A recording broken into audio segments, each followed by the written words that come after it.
सत्य क्या है? क्या उसकी प्राप्ति अंशतः संभव है? और यदि नहीं, तो मनुष्य उसकी प्राप्ति के लिए क्या कर सकता है? पहली बात तो यह, संत होना हर एक मनुष्य की संभावना है। संभावना को कोई वास्तविकता में परिणत न करे, यह दूसरी बात है। यह दूसरी बात है कि कोई बीज वृक्ष न बन पाए, लेकिन हर बीज वृक्ष होने के लिए अपने अंतस से निर्मित है। यानी हर बीज की यह संभावना है, यह पोटेंशियलिटी है कि वह वृक्ष बन सकता है। न बने, यह बिल्कुल दूसरी बात है। खाद न मिले और भूमि न मिले और पानी न मिले और रोशनी न मिले तो बीज मर जाए, यह हो सकता है। लेकिन बीज की संभावना जरूर थी वृक्ष होने की। संत होना प्रत्येक मनुष्य की संभावना है। इसलिए पहले तो यह अपने मन से यह निकाल दें कि संतत्व कुछ लोगों का विशेषाधिकार है। संतत्व कुछ विशेष लोगों का अधिकार नहीं है। और जिन लोगों ने प्रचलित की है यह धारणा, वह केवल अपने अहंकार और परिपोषण के लिए है। क्योंकि इस बात से अहंकार को परिपोषण मिलता है कि अगर मैं कहूं कि संत होना बड़ा दुरूह है और बहुत थोड़े से लोगों के लिए संभव है, तो फिर मैं संत होना सबकी संभावना है और फिर मैं यह कहूं कि बहुत थोड़े से लोग ही संत हो सकते हैं, तो यह कुछ लोगों की अहंता की तृप्ति का मार्ग भर है। अन्यथा संत होना सबकी संभावना है, क्योंकि सत्य को उपलब्ध करने के लिए सबके लिए सुविधा और गुंजाइश है। मैंने कहा यह दूसरी बात है कि आप उपलब्ध न हो सके, उसके लिए सिर्फ आप ही जिम्मेवार होंगे। आपकी संभावना नहीं जिम्मेवार होगी। हम सारे लोग यहाँ बैठे हैं, उठकर चलने की हम सबकी शक्ति है, लेकिन हम ना चलें और बैठे रहें। शक्तियाँ तो उन्हें सक्रिय करने से ज्ञात होती है। जब तक सक्रिय न करें, ज्ञात नहीं होती। अभी आप यहाँ बैठे हैं, हमको ज्ञात भी नहीं हो सकता कि आप चल सकते हैं। और आप भी अगर अपने भीतर खोजेंगे तो चलने की शक्ति कहाँ मिलेगी आपको? एक बैठा हुआ आदमी अपने भीतर खोजे कि मेरी शक्ति चलने की कहाँ है, तो उसे कैसे पता चलेगी? उसे पता भी नहीं चलेगी। वह सोचेगा कि चलने की शक्ति कहाँ है। बैठा हुआ आदमी कितना ही अपने भीतर अंदर तलाशे, उसे कोई स्थान न मिलेगा जिसको कि वह कह सके कि यह मेरे चलने की शक्ति है, जब तक कि वह चल कर ना देखे। चल कर देखने से पता चलेगा कि चलने की शक्ति है या नहीं है। और संत बनने की प्रक्रिया से गुजर कर देखना होगा कि वह हमारी संभावना में है या नहीं है। जो उसे प्रयोग ही नहीं करेंगे, उन्हें जरूर वह संभावना ऐसी प्रतीत होगी कि कुछ लोगों की है। यह गलत है। तो पहली तो यही बात समझें कि सत्य को पाने के लिए सबका अधिकार है। वह सबका जन्मसिद्ध अधिकार है, उसमें किसी के लिए कोई विशेष अधिकार नहीं है। दूसरी बात, सत्य को अंशतः नहीं पाया जाता, क्योंकि सत्य अखंड है और उसके टुकड़े नहीं हो सकते। यानी ऐसा नहीं हो सकता कि किसी आदमी को थोड़ा सा सत्य मिल गया है और थोड़ा और मिलेगा, फिर थोड़ा और मिलेगा। ऐसा नहीं होता। सत्य तो इकट्ठा ही उपलब्ध होता है। यानी वह क्रम से या ग्रेजुअल से नहीं मिलता, वह तो पूरा मिलता है, विस्फोट से मिलता है।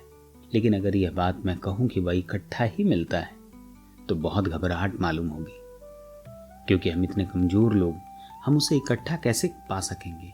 एक आदमी छत पर चढ़ने को जाता है, छत तो इकट्ठी ही मिलती है जब वह छत पर पहुंचता है, लेकिन सीढ़ियां वह क्रम से चढ़ लेता है। लेकिन किसी भी सीढ़ी पर वह छत पर नहीं होता। पहली सीढ़ी पर जब होता है तब भी वह छत पर नहीं, और अंतिम सीढ़ी पर जब होता है तब भी वह छत पर नहीं होता। छत के करीब तो होने लगता है, लेकिन छत पर नहीं होता। सत्य के करीब तो क्रम से हुआ जा सकता है, लेकिन सत्य जब उपलब्ध होता है तो पूरा उपलब्ध होता है। यानी सत्य की निकटता तो क्रम से मिलती है, लेकिन सत्य की उपलब्धि पूर्णता होती है। वह कभी खंड में नहीं होती, टुकड़ों में नहीं होती। इसे स्मरण रखें।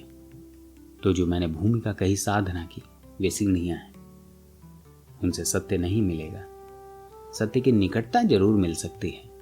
और जब अंतिम सीढ़ी पर आकर, जिसको मैं शून्यता की भाव कहता हूं, जिसको मैंने भाव की शून्यता कहा है, जब भाव की शून्यता को कोई छलांग लगा जाता है तो वह सत्य को उपलब्ध हो जाता है। तब सत्य पूरा ही मिलता है। इन टोटैलिटी, वह समग्रता में उपलब्ध होता है। परमात्मा के खंडित अनुभव नहीं होते। परमात्मा का अनुभव अखंड होता है। लेकिन परमात्मा तक पहुंचने का जो रास्ता है वह बहुत खंडों में विभाजित है। इसे स्मरण रखें। सत्य तक पहुंचने का रास्ता क्रमिक है और खंडों में विभाजित है, लेकिन सत्य विभाजित नहीं है।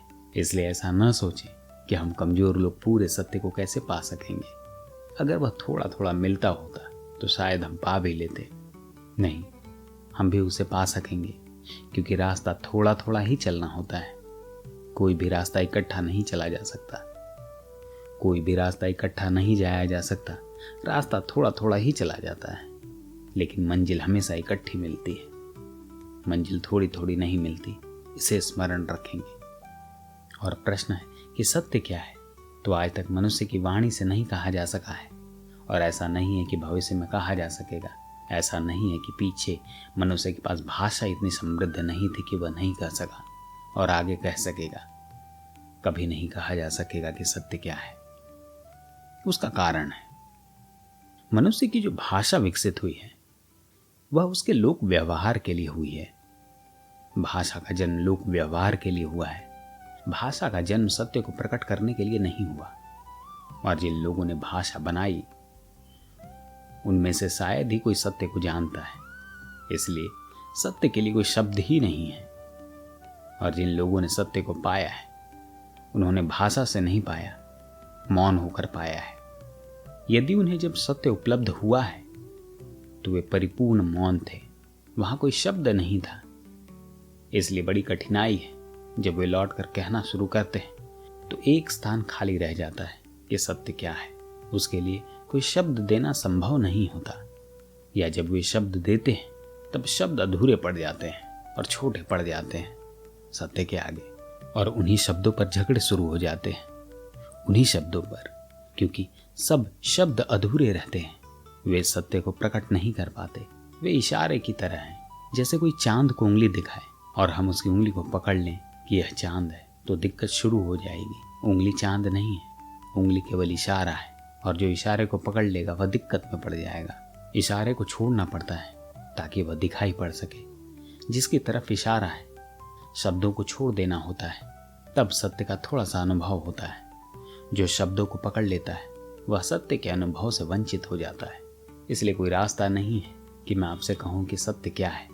और अगर कोई कहता हो तो वह आत्मवंचना में है। अगर कोई कहता हो कि वह खुद धोखे में, तो दूसरों को धोखे में डाल रहा है। सत्य को कहने का कोई उपाय है ही नहीं, लेकिन हाँ, सत्य को कैसे पाया जा सकता है इसे कहने का उपाय है, मेथड है। यह नहीं बताया जा सकता। सत्य को जानने की पद्धतियां हैं, अनेकों पद्धतियां हैं, लेकिन परिभाषाएं नहीं हैं। अगर विचार पसंद आ रहे हो तो चैनल को सब्सक्राइब जरूर करें। कमेंट करके यह बताएं कि आपको वीडियो कैसा लगा। धन्यवाद।